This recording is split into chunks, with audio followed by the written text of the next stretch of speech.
Carvajal, je le connaissais pas, hein. On entendait parler de Ressé, parce qu'il était jeune. Je crois qu'il avait 17 ans, ou je sais pas avec quel âge, il était petit. Un mini Cristiano Ronaldo, lui. Mais Carvajal, ce qu'il nous a montré sur les 2 matchs, ça m'étonne pas qu'il ait cette carrière, lui.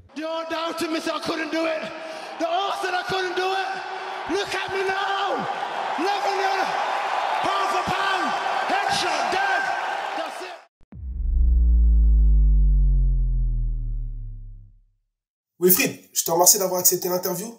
Bah déjà, comment tu vas? Bah déjà, merci à toi pour l'invitation. Et sinon, moi, ça va, hein, la santé, tu connais. Ça va, tu vas bien? Ouais. Est-ce que tu pourrais te présenter pour ceux qui ne te connaissent pas? Bah écoute, moi, je m'appelle Wilfried Moquet. Je suis ancien footballeur professionnel. Et puis voilà, on va dire sur les grandes lignes. C'est plus ou moins Sur ça. les grandes lignes. Ouais. Comment t'as commencé le foot? Bah moi, j'ai commencé le foot à mes 11 ans. J'ai commencé le foot à mes 11 ans, parce que j'ai toujours voulu faire du foot quand j'étais petit, bon, même si je m'intéressais à plein de trucs. J'ai commencé le foot quand je me suis installé au Blanc-Ménil. Je me rappelle, mon père, il voulait pas m'inscrire au début. Je sais pas pourquoi, d'ailleurs.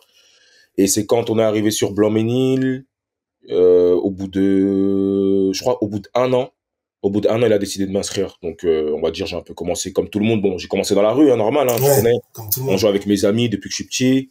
Parce qu'avant, j'étais pas en Île-de-France, j'étais à Dreux. D'accord. Et voilà, c'est en jouant dehors principalement, tu vois. Après, en club, vraiment, j'ai commencé quand j'avais 11 ans. Ok, Ouais. t'as joué où un peu? Et j'ai commencé au Blanc-Ménil, j'ai fait 4 ans là-bas jusqu'à mes 15 ans. Après, je suis parti au PFC, j'ai fait 2 ans là-bas. Ok. Ensuite, après le PFC, je suis parti après. Ah ouais, après, je suis parti à Brittany, parce que je devais signer à Auxerre, ça s'est pas fait. Et donc, ils m'ont renvoyé à Brittany. J'ai fait 1 an, et après, je suis parti à Noisy-le-Sec. Et ça se passait comment là-bas? Tu peux nous expliquer? C'était loin, gros, hein. Ouais, c'est C'était loin. loin. Oh là là, c'était loin. Je me rappelle carrément, c'était à l'époque où j'étais au lycée. L'après-midi, je devais ramener mon sac de foot avec moi. C'est-à-dire, quand je sortais du lycée, je dirais que j'allais à l'entraînement, tellement c'était loin. Et non, franchement, c'était une belle expérience. En plus, c'est tombé dans une année particulière. C'était l'année des émeutes, là, en 2005. Ça veut dire, t'as vu, quand je rentrais chez moi le soir à minuit, tout, c'était compliqué. Donc, j'alternais entre les 18 nationaux et la DH à cette époque. Mais franchement, j'avais un super coach. En plus, je me rappelle, Jean-Patrick Richelot. Et non, c'était bien. Mais t'as vu, après, après, tu côtoies le tel et tu joues contre les centres de formation. C'était une belle expérience, en tout cas. Ouais. Belle expérience. Ouais. Ouais. Qu'est-ce que t'as fait après Brittany? Après Brittany, bah, on a descendu, on a perdu les 18 NAS. On est descendu et Noisy-le-Sec, ils sont montés. Ils sont passés de la D'accord. DH ils ont eu des 18 NAS. Donc, au culot, j'ai ma sœur qui habitait à côté du stade de Noisy. Ok. Et moi, je savais qu'ils étaient montés. Et un jour, je suis parti au culot, je suis parti au stade et j'ai croisé comme par hasard, en fait, je vois un mec qui marche, un petit Renoir un peu avec un sac et tout. Je l'arrête, je dis ouais monsieur, c'est pour les essais pour savoir s'il y a des essais pour les nationaux. Et le mec il m'a dit ouais viens mercredi. Mais c'était lui le coach en fait. Ok, d'accord. Et moi je savais pas. Ça il m'a dit viens mercredi à telle heure. Je suis parti, j'ai fait un jour. On a fait un essai, c'était un match et tout, c'est bien passé. Après j'ai signé direct. Ouais. À part le foot, est-ce que t'as fait d'autres sports, le Ouais, basket? moi j'aime le sport en général, t'as vu? Moi j'aime le sport en général. Ça veut dire, j'aime bien le basket. J'ai beaucoup joué au basket quand j'étais jeune. Même ça, à un moment donné, j'étais matrixé, moi. Après, pour ceux qui ont la ref, End One, je sais pas si tu connais. Ah, bien sûr. Ça, voilà. Ça veut Évidemment. dire, moi, j'ai bousillé. C'était surtout cette époque-là, j'étais matrixé. Après, tu connais, en dehors du foot, j'aime bien jouer au tennis. En ce moment, je suis beaucoup sur le paddle. Ouais. Tu vois, je pense que c'est un peu la vibe un peu de tout le monde. Il y a beaucoup de sportifs qui font Ouais, ça, hein, qui jouent au paddle, Ben Arfa, exactement, etc. exactement. Et du coup, non, je touche un peu à tout, tu vois. Mais bon, après, le foot, c'est le foot, hein. C'est là où je suis le plus doué, donc, Du coup, t'arrives à Noisy, ça se passe bien pour toi. Comment ça se passe, les sélections, ouais, etc. à Noisy, ça se passe bien. Bah, c'est un jour d'essai. Après, je pense ils l'ont fait sur plusieurs semaines. Ils ont vu différents joueurs. Moi, j'ai fait un essai d'un jour et après, le mec, il m'a dit, vas-y, il m'a passé tu sais, les trucs d'inscription, tout ça. Ouais. Bah, après, direct, j'ai signé. Franchement, c'était pas compliqué. Et t'as vu, je venais d'un club où j'avais joué en 18 nas aussi. Donc, ça joue aussi en ta faveur, tu vois, quand T'as fait t'arrives dans combien une de temps à équipe. Noisy? En J'ai fait tout, qu'un combien an. de temps t'as fait? Ouais. Après, t'es parti en Espagne? En fait, c'est compliqué parce que moi, alors pour revenir un peu sur ma formation entre guillemets j'ai pas fait de club pro. Moi là-bas, j'ai jamais pensé à devenir professionnel de Ok. base. J'ai toujours rêvé un peu. D'ailleurs même ton média, je l'ai connu via l'interview que tu as fait avec, comment il s'appelle, celui qui était à Clairefontaine, là. Habib Belaïd. Ouais, Habib Belaïd. Et toi, moi, ces mecs-là, ils m'ont fait rêver, tu vois. Ouais, Et moi, ouais. je voulais pas devenir footballeur pro, mais je voulais juste vivre dans un endroit avec des mecs de mon âge et jouer au foot. C'est après, quand j'ai commencé à faire des essais, quand j'ai vu qu'il y avait moyen, je me suis dit pourquoi pas. Et donc cette année-là, parce qu'il m'est arrivé 2 galères, à Brittany et à Noisy. Et c'est un truc que moi je comprends pas trop avec les clubs amateurs en région parisienne souvent, le fait de bloquer les joueurs. Tu vois, Ouais, pas bah oui. montrer quand il y a des intérêts de club pro, cacher les lettres. Et moi, à cette année-là, il y avait un mec, il avait un agent, un mec avec qui jouait Fousseni Cissé. Après, il a joué en Ligue 2 et tout. Lui, il avait un agent. Et son agent, il lui a trouvé un essai, je crois que c'était à 3 à cette époque-là.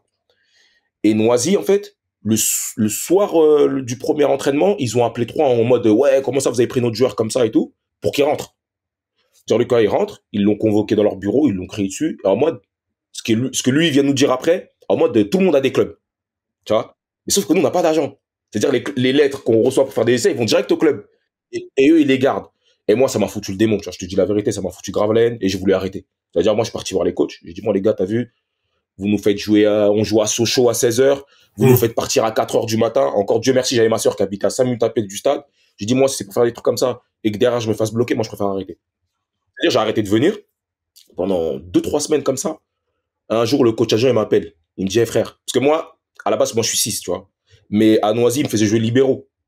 C'est-à-dire, on jouait défense à 5, moi, j'étais derrière. Et j'étais un peu la tête, le cerveau derrière, tu vois. C'est moi qui gérais les déplacements, c'est moi qui sortais le ballon et tout. Il me dit, s'il te plaît, reviens. Ils avaient perdu les 2 matchs là-haut quand j'étais pas là, les 2 ou 3 matchs. Ils m'ont dit, si on perd, on se fait virer. C'est-à-dire, moi, je reviens, moi, je reprends le foot juste pour les coachs, parce que je les aimais bien, tu vois. Et en fait, c'est à partir de là, je finis la saison. Et après, c'est quand je m'y attends le moins, en fait, que il y a un agent, il vient me chercher, il me présente un préparateur physique. Ce préparateur physique-là, à l'époque, il recevait v'là les joueurs de différents agents, tu vois. Genre en mode, c'est-à-dire, il va les entraîner. Après, chaque agent, il vient prendre son joueur, il le ramène à l'essai à l'étranger et tout. Et moi, l'agent en question là, il me ramène là-bas. Et moi, je vois tous les joueurs, je vois Neymar, j'entends des Udinese, des Sampdoria, des Villarreal. Moi, j'appelle le gars, je dis, hey, ça fait 1 mois que je m'entraîne là. Ça, c'était au mois de juin, je crois, ou juillet. C'était entre mi-juin et mi-juillet. Un truc comme ça. Frère, c'était à Antony. Moi, j'habite au Blanc-Ménil. C'est-à-dire, j'allais dans les transports. Je revenais chez moi, j'étais KO, je dormais toute la journée. Et moi, j'ai dit, frère, c'est comment? Et je vois, il me parle chinois et il a pas vraiment de trucs concrets. Donc, moi, je vais voir le préparateur physique. Je lui dis, écoute, gros, c'est comment? Il me dit, ouais, mais t'as parlé avec l'agent. Je dis, frère, il me dit rien de concret. Moi, s'il y a rien, moi, dites-moi, je reste chez moi, je profite de mes vacances. Après, au pire, je reprends le foot pour le plaisir au Blanc-Ménil. Et après, il me dit, tu sais quoi? Prends ce numéro-là et appelle. Il me donne un numéro d'Italie ou je sais pas quoi. Frérot, à cette époque-là, j'ai quoi? J'ai 19 ans, j'ai pas d'argent, j'ai pas de Ouais, crédit, bah oui. frère. Pas plein en Italie. J'appelle pas. Et le lendemain, on avait un match contre d'autres mecs comme ça, sans club, tu vois, comme un peu comme nous, là. Et le préparateur physique, il me dit, t'as déjà joué t'as déjà joué latéral gauche? J'ai dit, ouais, un petit peu et tout. Il me dit, bah, vas-y, ce match-là, je vais te mettre latéral gauche. Et comme ça, le mec en question, qui va t'appeler, l'agent, là, tu lui diras que t'as joué latéral gauche toute ta vie. Ok. On finit le match. C'est-à-dire, je suis même pas sorti du terrain. Le préparateur physique, il vient, il rentre sur le terrain, il me passe le téléphone. Et c'est un agent italien. Il me dit, ouais, il faut que tu prennes un billet pour Madrid demain. Je dis, mon ami, je dis doucement. Je dis doucement. Comment ça demain? Ouais, il y a un club de Détroit, il cherche un latéral gauche et il faut que tu partes là. Je dis, doucement, je vais essayer de parce que j'avais pas de moyens, frère, j'avais pas de tir. Ah oui, Tu c'est vois? clair. Et je lui dis, vas-y, je vais me débrouiller, t'inquiète. Je garde le numéro et finalement, ça, c'était un jeudi et je pars le samedi. C'est-à-dire, ma mère, elle a dû demander un compte au taf pour me donner 200 euros d'argent de poche. C'est mon beau-frère qui m'a pris le billet d'avion. Je suis parti avec Mohamed Diamé, qui a joué après en première ligue pendant 10 piges, tu vois. Oui. On est partis ensemble. Et du coup, c'est comme ça que j'ai atterri en Espagne, tu vois. Mais c'était un micmac de fou. Il a C'est fallu l'aventure. Ouais, laisse tomber. Il a fallu même que je monte sur le poste. C'est-à-dire, moi, j'arrive en tant que latéral gauche alors que je suis 6. Tu vois? Laisse tomber. Ils ont pas C'était, cramé ça? Tu t'as menti sur le poste? bah, justement, non, l'agent, lui, il savait pas. Parce que lui, il faisait confiance au préparateur physique. C'est en Espagne qu'après, ça s'est corsé un peu. Tu vois, quand je suis C'est quoi, on va regarder ça ah, pour tout à l'heure. Il y a un petit point que tu as soulevé, hum, c'est le fait que les clubs amateurs, ils hum, cachent les ouais, demandes qui sont faites auprès des jeunes joueurs, des grands clubs. Et j'ai parlé ça avec Farid Bezouane, tu vois, ouais, et il m'en parlait un peu de ça, tu hum. vois. Est-ce que tu penses que ça a détruit des carrières ça a empêché à bien certains sûr. jeunes d'avoir des opportunités. En fait, moi, je comprends pas le concept de vouloir garder des joueurs. Parce Ouais, que dans tous les cas, ils vont pas rester. Un mec qui est un peu ambitieux, même si, je sais pas, je te prends n'importe quel club de... Ah, les divisions ont changé. Avant, c'était DH, R1, je crois, c'est maintenant. Même, je te prends n'importe quel club de R1, un jeune, il va pas vouloir rester en R1. Il va vouloir taper c'est clair. National 3, National 2, National, Ligue 2. Donc, dans tous les cas, il va pas rester. Pourquoi tu lui enlèves cette chance de pouvoir, même d'essayer au moins, tu vois. Au moins, il essaye. Ça marche pas, ok. Et en plus de ça, ce qu'ils comprennent pas, et c'est ça que moi aussi, j'arrive pas à capter, c'est que quand t'as une réputation d'un club qui fait partir des joueurs, ça, forcément, ça attire plus de joueurs. Exactement. Et Brittany, pourquoi toujours ils ont eu des bonnes équipes? En jeunes, pourquoi? Parce que les gens, ils savaient qu'ils avaient leur partenariat avec Auxerre. Donc, forcément, les gens, ils venaient, ils essayaient de faire des essais. Noisy le Sec, à un moment donné, avant qu'il y ait toutes ces histoires-là, là, ils avaient toujours des joueurs qui venaient à l'essai, les clubs comme Paris FC. En Ouais. tout cas, les clubs qui ont toujours eu la réputation de laisser partir les joueurs, ils ont toujours eu des bonnes équipes et ils ont toujours évolué dans des bons niveaux. Mais les autres, je comprends pas pourquoi et ça détruit bien sûr, ça détruit une vie. Tu imagines un jeune, il rêve de devenir footballeur professionnel, il sait qu'il peut, mais toi, tu lui en empêches. Pour quelle raison? Genre pour qu'il reste chez toi en CFA2, en DH pour te faire monter, genre. Arrête. C'est ça. Et le truc, il le sait même pas, le joueur. Il apprend jamais ça. Mais Si quelqu'un lui dit pas qu'il a Mais cette c'est une proposition, dinguerie. Ça veut dire que moi, je l'ai su parce que le coéquipier en question, ils l'ont convoqué et sous l'effet de l'énervement, le mec, il lui a dit, il lui a sorti une corbeille pleine de papiers. Ouais, vous savez tout. Mais si le mec, il nous l'avait pas dit, moi, j'aurais jamais su. Tu vois ce que je veux dire? l'opportunité, elle part, quoi. Mais la plupart des gens, ils savent pas. Et c'est une dinguerie. Ceux qui savent maintenant, c'est parce qu'ils ont des agents. Mais si t'as pas d'agent, moi, le premier agent que j'ai côtoyé, c'est en fin d'année. J'avais jamais côtoyé d'agent toute ma vie, moi. À l'époque, c'était pas comme ça. C'est pas T'avais commun. pas d'argent. Ça, c'était pas commun. Moi, aujourd'hui, j'ai 36 ans. À l'époque, là, je te parle des années 2000, frère. Début 2000. C'était pas comme ça. Tu trouvais pas des agents dans tous les quatre coins de rue. Aujourd'hui, tu vas dans toutes les cités. Même s'ils ont pas les licences, des mecs, qui travaillent un peu, ils ont des petits contacts, ils sont un petit peu en mode pseudo-agent. Tu vois? Mais sinon, frère, à notre époque, c'était soit c'est via le club, tu l'apprenais, soit c'était KO. Ah, C'était ça, c'était n'importe vraiment quoi. de la folie, ça. De fou. Et là, du coup, t'arrives en Espagne. Ouais. Comment ça se passe, ton adaptation, la langue, le club, le pays? Gros, l'Espagne, t'as vu, j'avais fait grave chaud. J'arrive dans parce que j'arrive, c'est en Andalousie, le club, tu vois. Il Ouais. fait hyper chaud. Le club s'appelle Linares. Donc déjà, j'ai atterri en Espagne, et on devait prendre un train jusqu'à Linares, c'était 3 heures. C'est-à-dire, nous, on se dit quoi? On se dit, l'agent, il va nous prendre le billet de train. T'as vu? Normal, je sais pas, moi, enfin, dans ma La tête, c'est comme base. ça. Il nous accompagne jusqu'à la gare, et il nous dit, vas-y, achetez votre billet de train jusqu'à tel machin. Lui, il parle et tout, nous on paye. Heureusement que j'avais un peu d'argent de poche, hein, les 200 balles que ma daronne elle avait donné là. On arrive dans le coin en question là. Ils viennent nous chercher, il fait hyper chaud. Et le lendemain, on partait en stage. Et nous, on t'a laissé du 15 juillet au 13 août.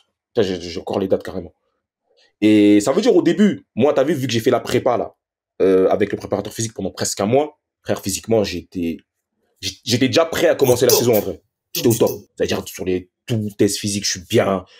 Et en vrai, les latéral, j'ai déjà joué latéral. Sauf que, à un moment donné, le coach, il détecte que je suis droitier. Même si je chante du gauche, tout ça, mais il voit que je suis droitier.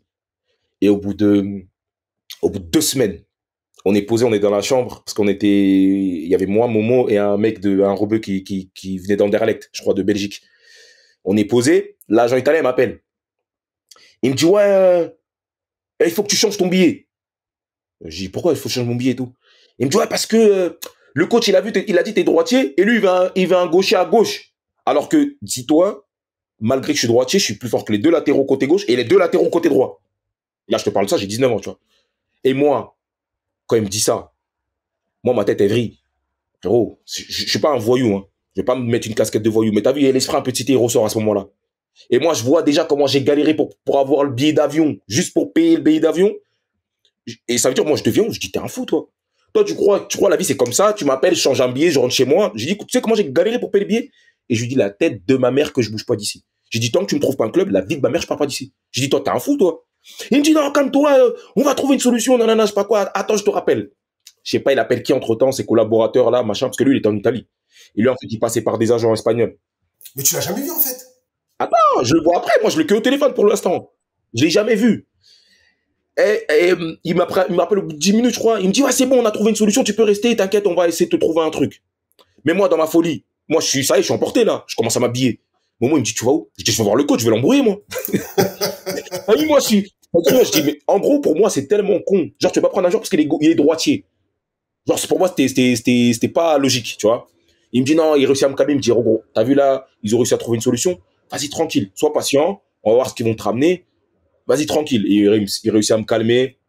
Mais t'es fou, les mecs, on voit plein de petits, ils les envoient au charbon comme ça, après ils les font revenir. C'est pas comme ça la vie, frère. Ah, c'est clair. Mais, en soi, ça se passe bien. Footballistiquement, ça se passe bien. Les mecs, ils sont super accueillants. D'ailleurs, même, il y a un mec de cette époque-là. Bah, je suis toujours, on est comme ça, tu vois. C'est mon gars jusqu'à aujourd'hui. Parce que moi, à la fin, je reste pas, tu vois. Mais j'ai gardé des connexions là-bas. Franchement, non. Humainement, c'était bien. Ça s'est bien passé, en tout cas. Mais tu là. vois, pour ceux qui sont pas footballeurs, c'est une Ouais. dinguerie. T'arrives dans un pays étranger, Ouais. t'étais encadré comment? T'étais jeune, ta famille? Comment ça se passe? Non, parce que moi, je suis à l'essai. Donc, on est à l'hôtel. Donc, on est en stage. On est à l'hôtel. Donc, en soi, on n'a pas besoin réellement on vit avec les autres joueurs, tu vois, normal. Donc, l'essai, c'est-à-dire on fait 2, 3 semaines de stage. On revient à Linares. Donc, eux, ils nous logent à l'hôtel. C'est pris en charge par le club. Ils nous logent à l'hôtel. Donc, moi, j'avais pris une puce pour pouvoir appeler ma famille, tout ça. Et après la dernière semaine, bah, l'agent m'appelle, il me dit, c'est bon, on a trouvé un autre club où tu vas aller. C'est-à-dire qu'en fait, le propriétaire de ce club-là, c'était en D3, il avait un autre club en D4. Et donc, ils arrivent vu qu'ils cherchaient, mettez-moi encore le micmac. Lui, l'agent en question, il pense que moi, je suis latéral gauche. Il me dit, on t'a trouvé un club. Mais lui, c'est pas, je suis 6. On t'a trouvé un club, c'est bon, tu pars demain. Il me dit, mais il faut que tu leur dises, t'as joué 6 toute ta vie. Parce qu'ils cherchent un milieu de terrain. Il dit ça. Il faut que tu leur dises, t'as joué 6 toute ta vie. Et moi, c'est du pain béni, frérot, je suis 6. Mais moi, je lui dis, ouais, t'inquiète pas, y a pas de souci. Ça veut dire, vas-y, je prends le bus. Je prends le bus, je sais pas, je fais 2, 3 heures de bus. Je parle pas espagnol. Je commence un peu à comprendre, mais vas-y, c'est compliqué. Et là, j'arrive dans la région de Cadiz. Et frère, c'est la première fois que je vois la plage. Clair. La première fois, c'est-à-dire moi, quand j'arrive dans Cadiz, c'est un endroit, c'est une petite ville, tu vois, c'est super beau, je vois la plage, j'appelle Momo, je dis, ouais, je suis ami, ouais, frérot, tu m'as sorti du quartier, j'ai jamais voyagé, moi. C'est-à-dire, je suis un villageois, frère, j'arrive, je dis, ouais, c'est grave beau, il y a la plage, tout, je suis comme un fou. Et vas-y, j'arrive là-bas, et le club s'appelle San Fernando, et bref, ils viennent me chercher, tout ça, et ils me logent eux aussi à l'hôtel. Et du coup, je devais être à l'essai, je sais pas, une semaine, un truc comme ça, tu vois. Donc j'arrive, je fais un premier entraînement, et le lendemain, on avait un match amical. On fait un match amical, et je fais un match de ouf. Tellement je fais un match de ouf, je me rappelle la dernière action, je passe la balle au milieu gauche, et je demande dans la profondeur, il me la met, crochet au gardien, il me fait penalty. Mais moi, je suis à l'essai, je suis arrivé hier. Le coach, il dit quoi? Laissez-le le tirer. C'est-à-dire, je tire, je marque mon penalty. Je marque mon penalty, tout se passe bien. T'as dans le foot, quand t'es gaze, les gens ne calculent pas. Ouais. Ça, par contre, ça, c'est à tous les niveaux. Quand t'es gaze, personne ne parle avec toi. Mais quand t'es bon, tout le monde veut être proche de toi. C'est-à-dire, tous les gens, ils viennent me parler. Carrément, le capitaine de l'équipe, il appelle à Linares parce qu'il avait des joueurs là-bas. C'était un ancien, tu vois. Il me dit, mais comment vous l'avez laissé partir, lui, là? Il dit, mais il est trop fort. Genre, pourquoi vous l'avez laissé partir? Bref. Et maintenant, moi, je fais le taf pendant les entraînements. Maintenant, je t'explique ce qui se passe parce que et ça, c'est bien même que j'en parle parce que ça peut aider des jeunes, tu vois, dans le futur. Moi, quand j'arrive à Linares, il y avait un pré-contrat qui était établi. Tu vois, on devait toucher 2500 euros et il y avait 500 euros qui partaient pour une agence. Et il faut savoir que moi, j'ai aucune notion d'agence, je connais rien, moi. C'est-à-dire, moi, je jouais fin. Et c'est Momo, il me dit, Mohamed Jamil, il me dit, ça là, c'est la commission que les agents vont prendre. Il me dit, normalement, c'est 10% maximum, mais en gros, ils nous prenaient 20%. D'accord. Mais on n'avait pas le choix. On vient à l'essai, c'est qu'on est dans le besoin. Donc, on est obligé d'accepter. C'est un pré-contrat. Si tu veux pas, tu signes pas, tu rentres chez toi. Voilà. Donc, Momo, lui, il reste là-bas. Il est pris. Il reste là-bas. Et moi, quand j'arrive à San Fernando, l'agent italien en question, que je n'ai toujours pas vu en personne, il m'appelle, il me dit, tu signes rien. Tant que j'ai pas ramené quelqu'un là-bas dans le club de ma confiance et tout, tu signes rien. Tu signes pas, tu poses ta signature nulle part. Tous les jours, il me répète ça. Ok, je dis, vas-y, t'inquiète. Mais moi, j'ai pas oublié le pré-contrat. Tranquille. Un jour, je suis au téléphone avec lui, carrément. Je suis au téléphone avec lui. Et il me répète constamment la même chose. Et je reçois un double appel. Je dis, attends, on m'appelle. Non. Ouais, je dis, il y a un mec du club, il m'appelle. Je te rappelle. Le mec du club, il me dit, viens au club, il faut qu'on se voit tout de suite. Et moi, l'hôtel, il était à 2 minutes à pied, tu vois.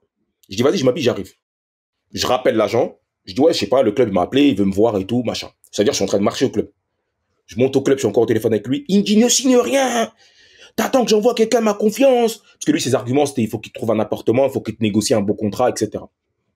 Je lui dis, t'inquiète pas, vas-y, je raccroche parce que je suis en train de monter les escaliers. Oui. J'arrive au club. Charlemagne, il y avait 2 mecs. Il y avait l'intendant et je sais pas qui. Charlemagne, 2 mecs. Il me fait m'asseoir et tout. Le mec parle pas trop avec moi. Hein. Il me parle même pas. Il me dit juste, ça va, tout. Je dis, ouais, ça va et tout. Sur une pochette, boum, il me pose le contrat devant. Frérot. Là, c'est chaud. J'ai pensé à toute ma vie derrière, moi. Bah oui. Moi, j'ai pensé aux 200 balles. T'as vu, la daronne, la compte, billet d'avion. Et surtout, ça, je réalise pas ça tout de suite. Mais en fait, il n'y a pas de commission là, tout de suite. Je sais pas si tu vois ce que je veux dire. C'est-à-dire, en fait, j'ai réalisé après qu'en fait, lui, il voulait pas que je signe tout de suite parce qu'il n'avait pas eu le temps de placer ça comme. T'as vu? De rentrer dans le cerveau, de négocier avec le club parce que ils étaient de pair avec le directeur sportif de l'autre club. Mais là, ils n'ont pas eu le temps. Moi, frérot, j'ai pas réfléchi, j'ai signé, moi. Ah oui, logique. Ah, ils m'ont donné 1900 balles. J'avais jamais taffé de ma vie. Pour moi, c'était énorme. Ils me donnent 1900 euros. Mais frérot, je réfléchisse à quoi, là? Là, je vais vivre, on va me payer pour jouer au foot. La tête d'un mère chine. Moi, j'ai signé direct. Après, les problèmes, s'il y en a, on verra après. On verra. Laisse-moi d'abord signer. Ah ouais, frère, j'ai pas réfléchi. J'ai signé. Et après, vas-y.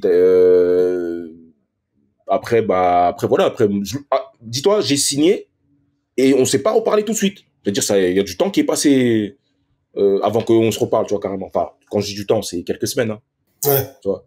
Donc, c'est comme ça que ça s'est fait, mon arrivée en Espagne. T'as eu des soucis avec ça? T'as eu des soucis à cause de ça, par la suite? Non, ben non, parce que alors, j'avais signé un contrat avec lui, j'aurais pu avoir des soucis, mais quels soucis en fait, qu'est-ce que tu vas faire avec un jeune qui touche 1000 et quelques euros, 2000 balles? Ouais. Là, si on parle de dizaines de milliers d'euros, peut-être que je pense que j'aurais sûrement eu un problème. Mais ils avaient une cinquantaine de joueurs comme moi. Il a rien à traiter. Non, mais ils prenaient des 20% par-ci, par-là. Et c'est-à-dire, ils se faisaient grave de l'oseille, en vrai. Ils avaient grave des joueurs comme ça. Eux, ils pouvaient se faire des 40 balles par mois facile, juste comme ça. Parce que dans chaque salaire, ils enlevaient. Tu vois, chaque mois, ils enlevaient. Et frère, ils étaient 3, je crois. Ils se faisaient des thunes de fou. Incroyable. De fou, laisse tomber.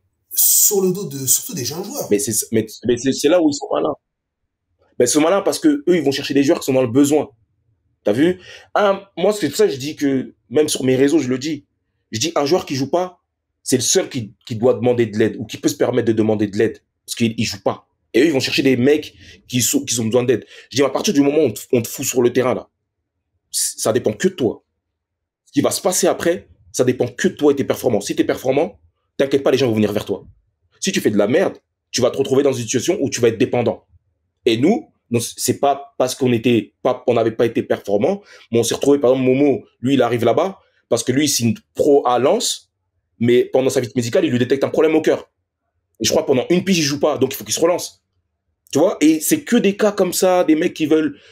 Et après, forcément, tu te fais avoir, mais t'as pas le choix. Et en plus, des mecs comme moi qui connaissaient rien, c'est plus facile de me faire avoir, tu vois.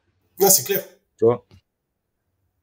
Bah là, t'arrives, tu signes ton premier contrat, tu commences à jouer avec eux un petit peu ou... Ouais. Ouais, non, ça se passe. Franchement, non, le foot espagnol, c'est autre chose, Même dans les 4e divisions, les gens, ça joue, frère. Ça joue. Mais moi, à ce moment-là, suite à un match qu'on avait fait quand j'ai signé un match amical, le coach, il a commencé à mettre sur le côté gauche, sur les côtés. Parce qu'en fait, sur une action, il a vu, j'ai pris de vitesse un mec. Il a vu que je courais vite, c'est-à-dire des fois, il me faisait juste sur le côté. Et moi, à cette époque-là, je suis matrixé de fou.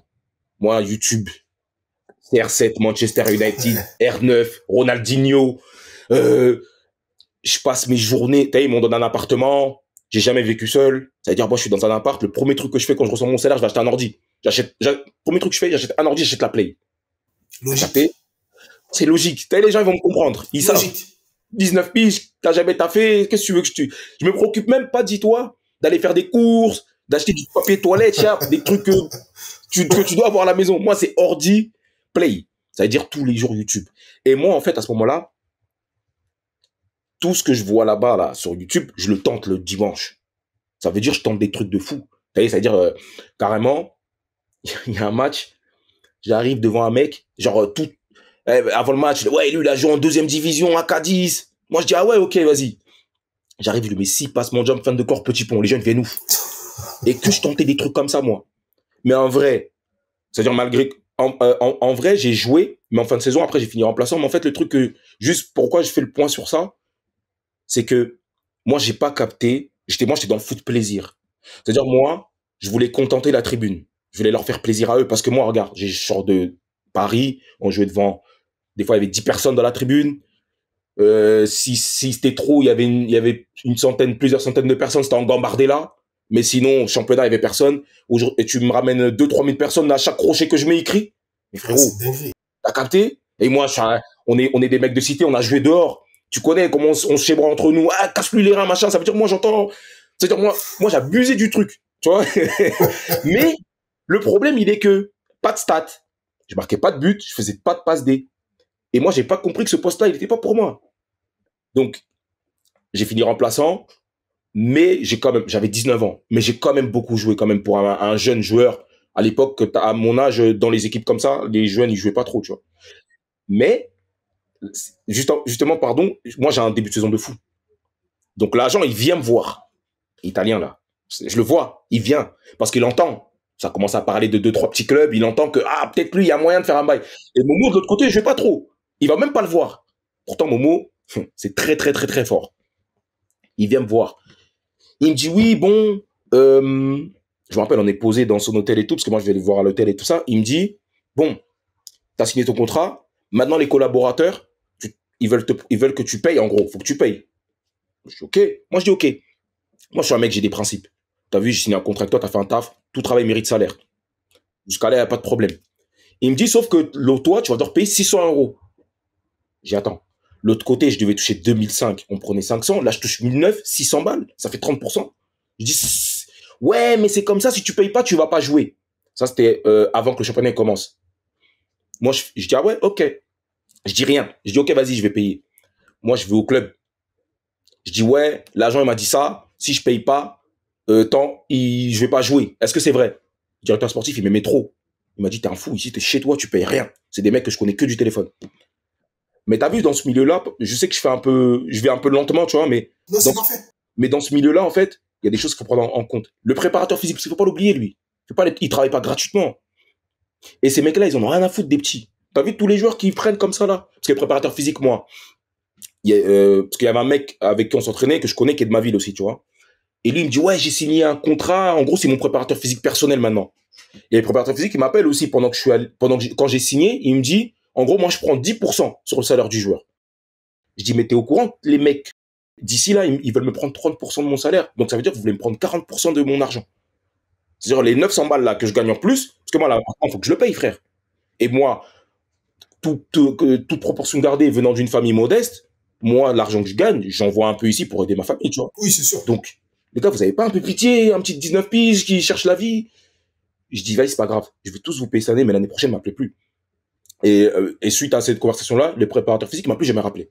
Bref, derrière, il est parti casser du sucre sur mon dos, mais vas-y, ça encore, je m'en fous, tu vois. Mais, ils mettent des joueurs dans des situations où, regarde, le mec, il voulait me prendre 600 balles sur 1900 euros. Heureusement que j'ai la lucidité d'aller au club.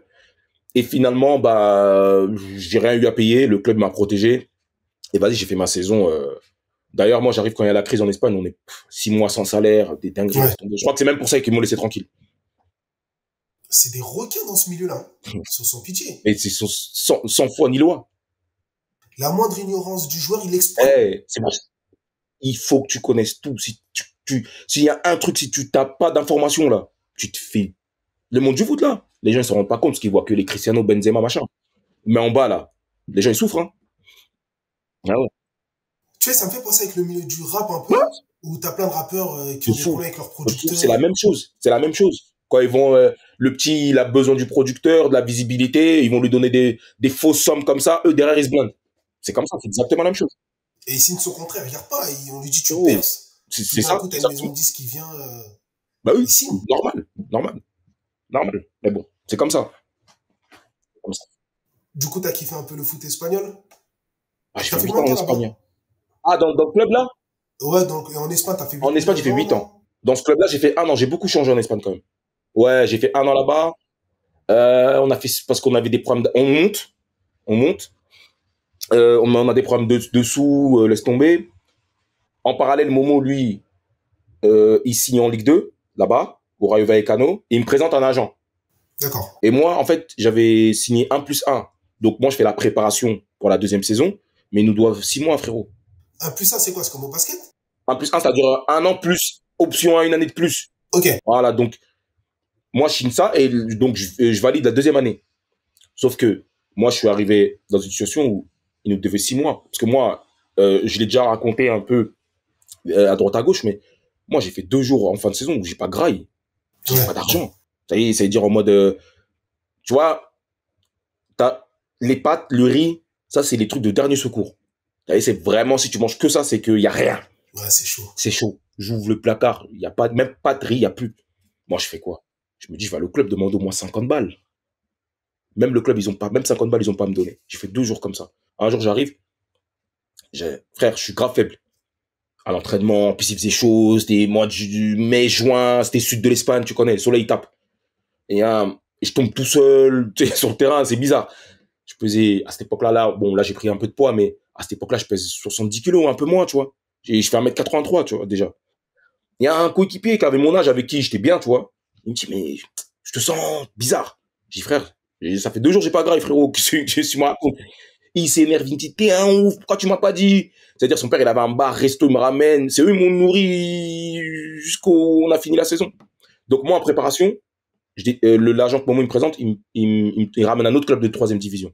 Donc, je pars. Moi, je résilie, je pars. Et là-bas, c'était une catastrophe. Ah ouais? Ouais, en fait, il voulait même pas de nouveaux joueurs. Le coach, il m'a pas fait jouer.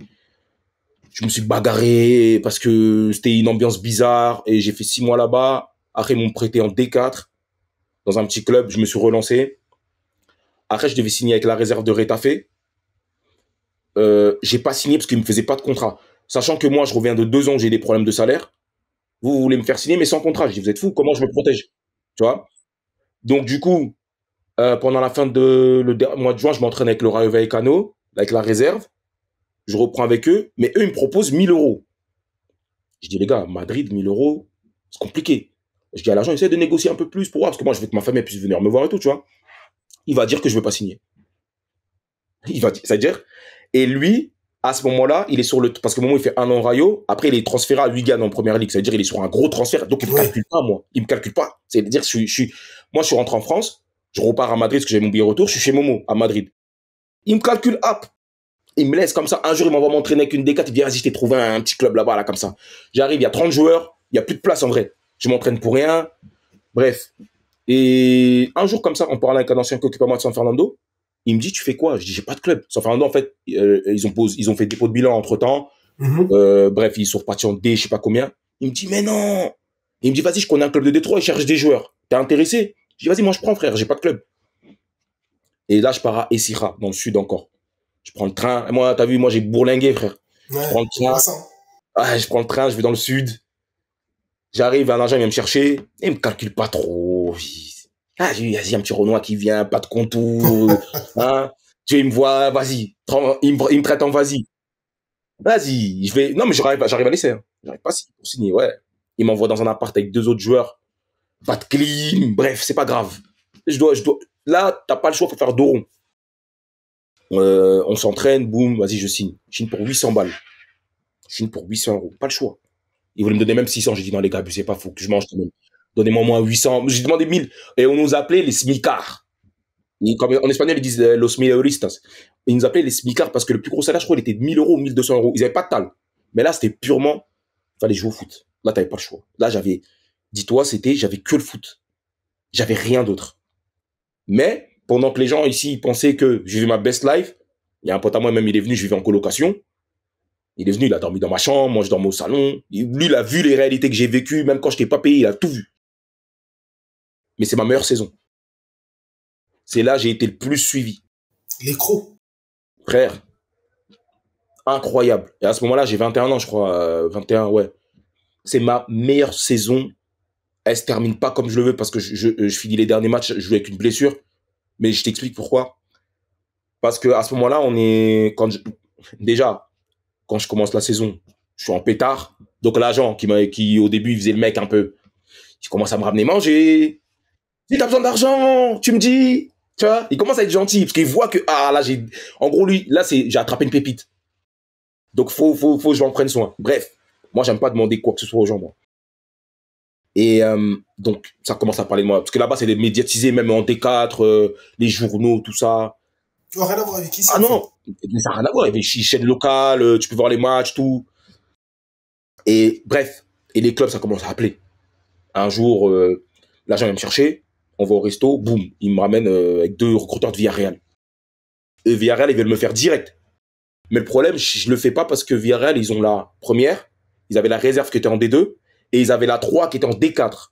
Et eux, ils me disent, viens, tu finis la saison avec la 3, et l'année prochaine, tu fais avec la 2. Je dis, vous êtes des ouf, je suis en D3, on est premier du championnat, et vous voulez que j'aille avec votre 3 qui est en D4. Je dis, ça n'a pas de sens. Je dis, moi, si vous me prenez, vous mettez avec la 2, au moins.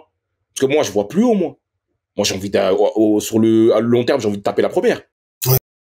En sortant de ce repas-là, boum, le recruteur de Celta de Vigo m'appelle. Ouais, machin, je sais pas quoi, vas-y. À chaque match que je faisais, dès que je sortais, je voyais des recruteurs. Mais si je te dis les clubs qui venaient, Séville, Betis, Barça, Valence, Real, ça se fait. Real, comment ils viennent, eux? Je suis chez moi. Et t'as vu, là-bas, tu fais des interviews à la radio, tout ça. Ça veut dire le club, il dit, ouais, à telle heure, la radio vont t'appeler et tout. La radio m'appelle. Ouais, alors, en gros, t'es bien. Ça fait quoi de savoir que le Real Madrid, il te suit? Oh, frère, t'as vu? Ah bah oui.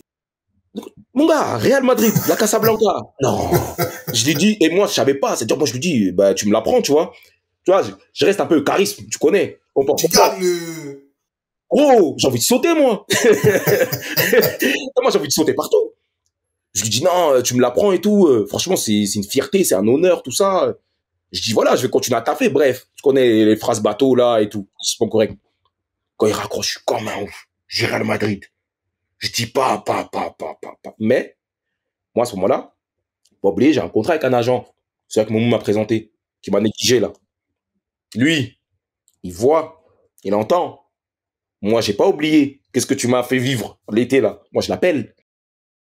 Oh, mon petit, machin. Je vois que, je vois que ça marche bien, je suis content pour toi. Il fait son cirque. Je dis, ouais, ok, mais je t'appelle pas pour ça, moi. Il me dit, qu'est-ce qui se passe? Il me dit, dis-moi tout, vas-y, explique-moi. Je dis, moi, je t'appelle pour qu'on résilie notre contrat. Ah, frérot, on n'est pas là pour jouer. Silence. Il me dit, ok, vas-y, je t'enverrai les documents, en gros, je sais pas, pour tu ralasses ou je sais pas quoi, pour que tu payes. Je dis, vas-y, ok. Parce que moi, je vois ce qui arrive. Et je veux pas que le mec, il profite de ce que moi, j'ai été allé chercher, alors que lui, il a rien fait. Donc, la saison, elle se passe, comme je te dis, je fais des matchs de fou. Et un jour, une action anodine. Et c'est ça qui c'est ça qui a tout gâché. Je vais protéger la balle parce que c'était la balle, elle sort en touche, un truc bête. Et le mec, il me tape par derrière. Bam, il m'attrape la cheville, elle est gonflée comme ça. Je sors sur blessure. Donc, je fais mes soins. On avait un kiné extérieur au club. En fait, t'as vu, jusqu'aujourd'hui, je comprends pas pourquoi je l'ai écouté, lui. Au début, on est parti sur un truc, genre 10 jours, tu restes là, 2 semaines, t'as la cheville enflée, je crois que j'avais une petite fissure au tibia, un truc bizarre. Et d'un coup, il me dit, tu sais quoi? Moi, si j'étais toi, j'aurais serré les dents. J'aurais joué comme ça, je bande la cheville et je joue. T'as plein de clubs qui te suivent. En gros, il me fait comprendre que tu peux pas te permettre de disparaître des radars. Or, la vie, c'est pas comme ça, frère. T'as le foot, c'est pas comme ça. Et moi, t'as vu, comme je t'ai dit encore une fois, moi, à ce moment-là, je suis un villageois, je connais rien. Ça veut dire que, dans ma tête, il a raison. Mais erreur, grossière erreur, parce que j'ai plus les mêmes performances, en gros. Ouais. Je commence à jouer, j'ai peur de mettre le pied. Là où c'était mon point fort, c'était le physique, c'était les duels, parce qu'en Espagne.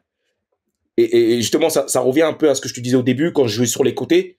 Le jeu que j'ai pratiqué cette année-là, c'était ça qui allait me ramener au niveau. C'était ça qui était fait pour moi. Pas ce que je faisais avant, les skills et tout. Et là, je mettais mon physique en avant parce que c'est là où j'avais de l'avantage. Parce que les Espagnols, ils sont très dans la possession, ils sont pas très grands, ils savent pas défendre, tout. Et moi, j'apportais ce côté-là. C'est-à-dire, 21 ans, on voit que physiquement, t'es bien. Et les performances, elles changent. Je fais pas des mauvais matchs, mais j'ai plus le même impact. Du coup, la saison, elle se termine. Et parce qu'à ce moment-là, je parlais avec justement le recruteur du Real, il est entré en contact avec moi direct. Dire, on se parlait et tout. Et moi, quand la séance finit, je vais à Madrid. Et on se voit, on se parle et tout. Il s'appelle Paco de Gracia, je me rappelle. Il me dit, on a un doute. Le problème, c'est que la plupart des clubs qui me suivaient, ils pensaient que j'allais signer au Real. Donc, qu'est-ce qu'eux, ils font? Ils se retirent. Ils lâchent l'affaire. Parce que Real, il y a que Barça, il y a que Barça et Séville, ils sont retirés avant. Barça, ils ont décidé de pas me signer au début, enfin, bien longtemps avant. Et Séville, ils ont décidé de miser sur leurs joueurs qu'ils avaient déjà. C'était Luis Alberto, voilà, la dure Ouais. après, tout. Et Campagna, qui est à Las Palmas aujourd'hui. Donc, en gros, ils ont bien fait, tu vois.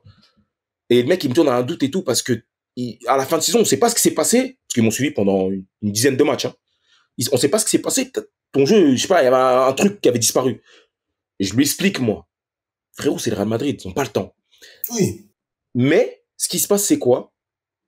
À, à ce moment-là, je réussis à résilier mon contrat avec l'agent et je commets une grossière erreur. Le coach, c'est un ancien footballeur pro et il avait ses agents à lui. Et lui me les présente. Et moi, c'est pour ça que je dis toujours aux joueurs maintenant, hé les gars, un agent qui vient avec rien sur papier, signe pas avec lui. Tu signes un mandat si tu veux. Si c'est pour un essai, si à la fin de l'essai est concluant, que le mandat puisse déboucher sur un contrat, ok. Mais signez pas comme ça. Parce que moi, je l'ai fait. Pourquoi je te dis que c'est une erreur? Parce que suite à cette signature-là, je signe pas au Real. À cause de ça. En partie. Tu vois? Après, il y a un peu du fait que peut-être j'ai manqué d'impact sur ma fin de saison, mais principalement la raison principale, c'est celle-là. Parce que moi, j'ai le recruteur, après, je lui parle, il me dit, frère, on n'a pas le temps, nous. T'as vu, t'es un très bon joueur. Et t'as ta place chez nous. Mais, des joueurs comme toi, on peut aller en chercher en Amérique du Sud. Ouais. On peut aller en chercher n'importe où. On est le Real Madrid, on est partout. Et il a pas tort, le mec. On n'a pas le temps de dealer avec des cons. En gros, je parle du mec avec qui j'ai signé. Donc, forcément, je me retrouve. J'ai une dernière option, c'est Celta de Vigo. Sauf que, eux, ils m'ont appelé depuis décembre. L'agent avec qui je voulais résilier, il m'appelle après l'histoire du Real. Et il me dit, ouais, même pas, c'est avant que le Real, il se retire. Il m'appelle avant, il me dit, j'ai le Celta de Vigo. Et moi, comme dans ma tête, je suis persuadé que je vais au Real. Je lui dis quoi? Je lui dis, Celta, ils m'ont appelé, vas-y, ça fait 6 mois et tout. Je sais pas pourquoi tu m'appelles maintenant, en gros. Il me dit, de toute façon, je m'en fous. Si tu vas au Celta de Vigo et tu le fais sans moi, je vais t'envoyer à la FIFA et tout. Je lui dis, de toute façon, je vais pas aller là-bas. C'est comme ça. Sinon, je sais que si le Real, après le Real, j'aurais été au Celta. J'aurais choisi une réserve pro dans tous les cas. Parce que le tremplin, il est plus court. Et finalement, qu'est-ce qui se passe? Je finis à Cadiz. En 3e division. C'est-à-dire Cadiz, il descend de Ligue 2. Le coach, il signe là-bas. Et finalement, vu que le Real, il se fait pas et que les autres, ils sont retirés, ben, il me ramène avec lui. Tu le suis. Voilà. Tu passais de pouvoir aller au Real, parce que à ce moment-là, j'aurais pu aller à n'importe quelle réserve d'Espagne, en vrai. Et il y avait même des clubs de Ligue 2 qui s'étaient intéressés, tu vois. Mais je finis par aller à Cadiz. Ça va super vite. Pas comprendre, frère. Ça va. 1 ou 2 événements et... Ça change. Tout change. Tout change. C'est une dinguerie. Ça veut dire, au niveau même des choix, faut faire attention. Tu vois, moi, j'avais personne sur qui m'appuyer, qui me conseillait. Moi, je te livre à moi-même. Dans mon entourage, j'avais pas d'anciens joueurs pro. J'avais pas de grande chez moi qui connaissait bien le milieu sur qui je pouvais, tu vois. Mes frères, ils jouent pas au foot. J'avais personne, frère. Tu vois, ça veut dire que moi, les erreurs, ça veut dire moi, les murs, je les prenais en pleine face, moi. Ouais. Tu vois. Et du coup, bah, voilà, je me retrouve à Cadiz. Très bon club, hein, avec qui j'ai beaucoup d'attaches et tout. J'ai fait 3 ans. Mais laisse tomber, frère. C'était pas Pas ce qui était déçu. prévu. Est-ce que tu as pensé à arrêter le football à un moment, avec toutes ces galères que tu as pu avoir? Est-ce que tu te dis, c'est bon, j'arrête, je rentre en France, c'est bon? Jamais. Et j'en ai vu des joueurs français passer. Ouais. J'en ai vu qui venaient et qui partaient. J'en ai vu. Jamais. Parce que je peux pas penser à arrêter parce que j'ai rien derrière moi. J'ai qu'un BEP. J'ai pas de grand diplôme. J'ai aucune compétence qui ne soit pas jouer au football. Je peux pas arrêter. Je me suis lancé dans un truc, il faut que j'aille jusqu'au bout. Et par contre, j'ai voulu rentrer en France. Mais la France, ils sont remplis de conneries. Ah, bah J'ai dit, ouais, oui. je voulais venir en national. Hein. Et c'est parce que c'est après ma deuxième année à Cadiz. En plus, au playoff, on tombe sur le Real Madrid, comme par hasard. Ouais, ils ont une équipe. Oh là là là là. Ils nous mettent une rouste. Parce qu'en fait, à l'époque, il y a 4 groupes en Détroit. Et nous, on finit premier. Et en fait, les premiers de chaque groupe, c'est-à-dire, il y a deux finales, Ouais. aller-retour. C'est-à-dire, ceux qui gagnent, les deux qui gagnent leur finale, là, ils montent direct. Et après, ceux qui perdent, ils sont repêchés. Ok, ok. Donc, nous, on tombe contre le Real Madrid. Je te dis quelques noms. Hein. Rossellou, Morata, Reese Rodriguez, Carvajal, Nacho. Ah ouais. Bref. Roust. Clinique. Tu te rappelles Ah, du mais score? tout, attends, tout de suite, je peux dire ça. Ils viennent chez nous mettre 3-0. Ouf. Rossellou met doublé, Morata il met 1. Chez eux, ils nous mettent 5-1. Oh là Moi, je suis là. remplaçant les 2 matchs. Eh, non. Si. Mais, c'est là que j'ai vu que j'avais ma place chez eux. Parce que je vois ce qu'ils ont au milieu de terrain. Ah, il y avait Lucas Vasquez, Carbal était remplaçant. Il était là, lui aussi. Il y avait, bref. Mais collectivement, c'était trop fort. Et c'était huilé, c'était copié-collé de l'équipe première. C'était à l'époque, je crois, Mourinho était avec la première. Ah, c'est trop fort. C'était au-dessus. Ouais, au-dessus. Non, c'était trop. Nous, on avait une très bonne équipe, hein. Mais collectivement, le coach était 40K en plus. Non, laisse tomber. Non, Non, tu t'inclines si c'est trop non, fort. non, faut dire, faut respecter. Et tu vois, les mecs aujourd'hui, ils ont des 5-6 Ligues des Champions. Ah, Ouais, mon gars. Mais, exactement. celui qui m'a choqué, c'est Carvajal à ce moment-là. Oh là là. Carvajal, je le connaissais pas. Hein. On entendait parler de Ressé, parce qu'il était jeune. Je crois qu'il avait 17 ans, ou je sais pas avec quel âge, il était petit. Un mini Cristiano Ronaldo, lui. Mais Carvajal, ce qu'il nous a montré sur les 2 matchs, ça ne m'étonne pas qu'il ait cette carrière, lui. Mais il est gros. On avait l'ailier gauche le plus rapide de toute la catégorie. Ça s'appelait Keshiani à la Watford. Après. Je sais pas si tu te rappelles de l'action du match Watford. Hein? L'action Leicester Watford de penalty. Après, sur le Oui, contre-attaque, oui. Watford, il marque. Ouais. Celui qui court avec la balle, c'est lui, là. Ah, d'accord. Ah, lui, hey, gros, quand il prenait la balle, passement, jump, crochet, il se faisait jamais arrêter. Mais Carvajal, il lui a fait preuve il lui a montré c'était quoi le football. Il a montré que le football, ça se joue avec la tête d'abord. Je vais te montrer que tous tes déplacements, je vais m'anticiper. Il n'est pas passé une fois. Pourtant, il allait à Incroyable. 3000 à l'heure. Carvajal, il n'est pas lent, mais gros, l'autre, il allait 10 fois plus vite que lui. Mais il n'est jamais passé. Et il a tout tenté, frère. Carvajal, et Carvajal, en plus, non seulement il était solide défensivement, mais il montait tout le match comme ça. Mais tu vois, jusqu'aujourd'hui, il Gros, joue c'est comme une ça. dinguerie. C'est une dinguerie. Même à l'Euro, là, quand il prend le carton rouge. C'est Vislar. trop. C'est une dinguerie, ce mec-là. Vislar depuis longtemps. Mais encore là, c'est du Vislar avec l'expérience. Mais à ce Oui. moment-là, il est trop intelligent. Et en plus, il avait du coffre, il était rapide. Là encore, il a perdu en vitesse un peu. Parce qu'il y avait un mec devant lui, il s'appelle Juan Fran. Lui aussi, il a joué en pro et tout. Aaron Fran, ouais. Ouais, Juan Fran, il a joué à Retafe et tout ça. Euh, que dédoublé. Et il se connaissait les yeux. Non, c'était trop. C'était trop. C'était trop, ouais. Mais bon. Après, on loupe la montée au penalty contre un autre club après qu'on est repêché. Laisse tomber.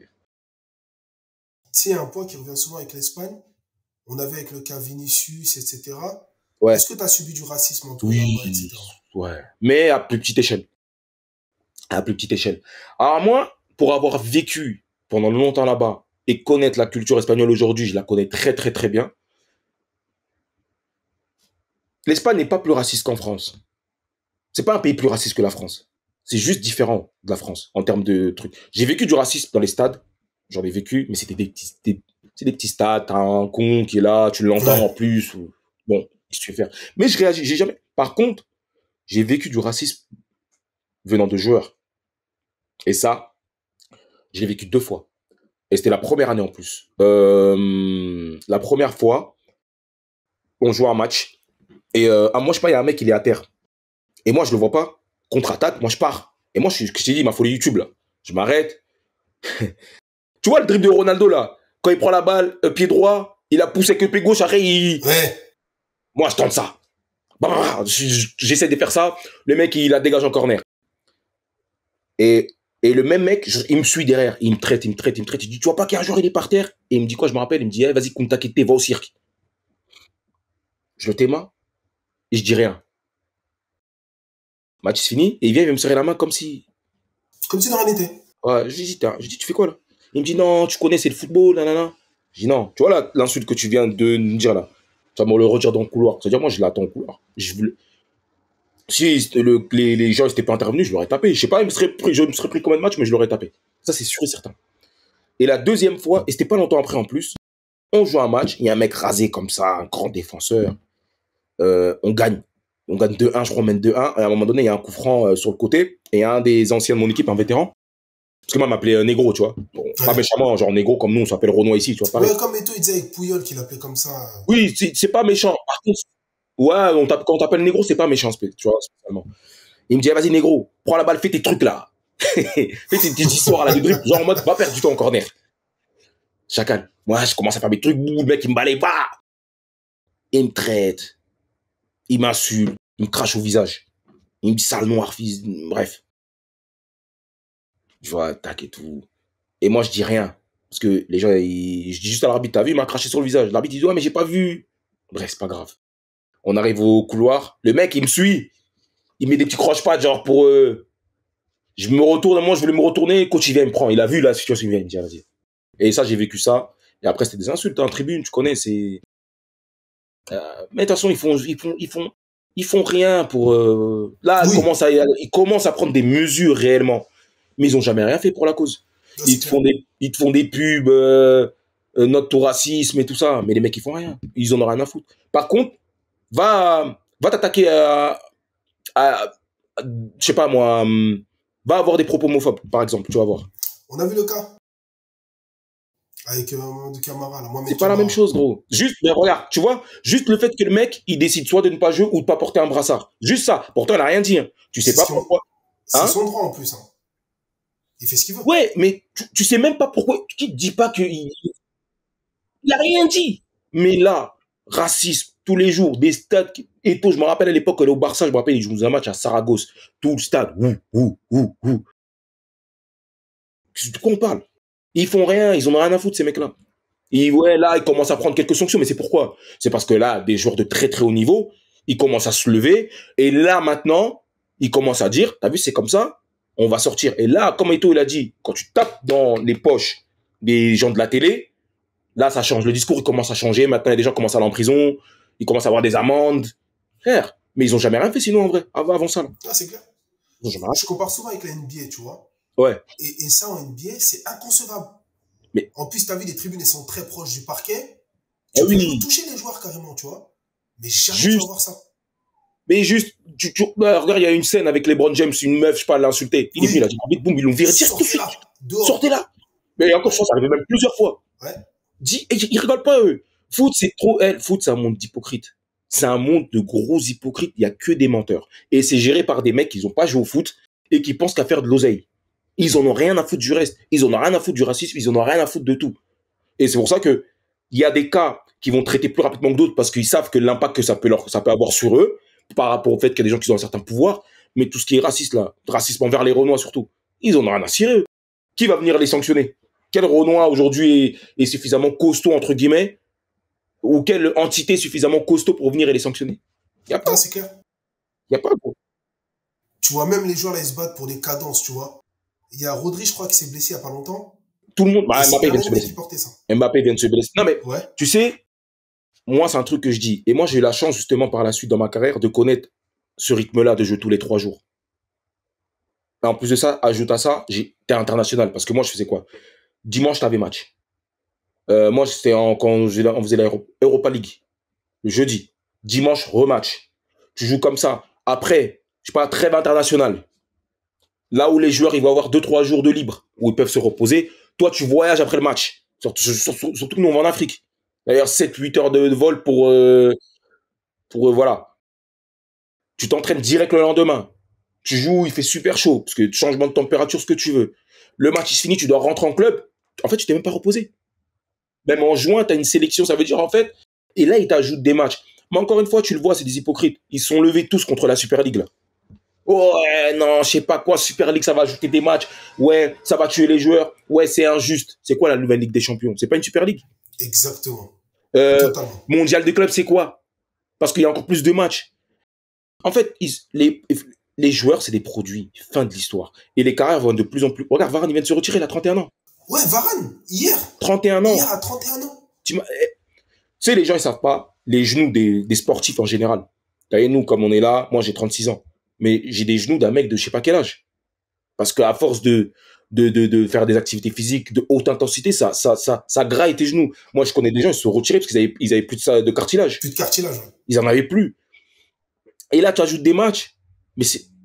Et c'est bien qu'aujourd'hui, des mecs comme Rodri, des joueurs de ce standing-là, Kevin De Bruyne aussi, il en parlait, Guardiola, il en parle. C'est bien maintenant. Parce que moi, j'ai toujours dit, les footballeurs, on est des baltringues.